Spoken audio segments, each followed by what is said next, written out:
காக்கும் தேவனாம் இயேசு கிறிஸ்துவின் நாமத்தில் அன்பின் வாழ்த்துக்கள்.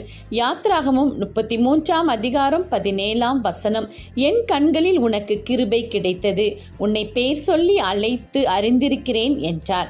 ஆம் தேவ பிள்ளைகளே, இந்த அருமையான நாளில் நம்முடைய தேவாதி தேவன் இயேசு கிறிஸ்து நம்மை பார்த்து கூறுகிறார், அவருடைய கண்களில் நமக்கு கிருபை கிடைத்திருக்கிறது என்று. ஏனென்றால் அவர் நம்மை பேர் சொல்லி அழைத்து அறிந்திருக்கிறேன் என்கிறார். ஆம், நம்மை பேர் சொல்லி அழைத்து அறிந்திருக்கிற அந்த தேவன் நமக்கு கிருபைகளை வழங்க வல்லவராய், நல்லவராய், போதுமானவராய், நம் கரம் பிடித்து வழிநடத்த நமக்காக காத்து கொண்டிருக்கிறார். நாம் செய்ய வேண்டியது என்னவென்றால், அந்த தேவனுடைய கரங்களை நாம் பிடித்து கொள்ள வேண்டும். அந்த தேவனுடைய கிருபையை நாம் தரித்து கொள்ள வேண்டும். ஏனென்றால் தேவன் நம்மை பேர் சொல்லி அழைத்து மேன்மைப்படுத்தி வைத்திருக்கிறார்.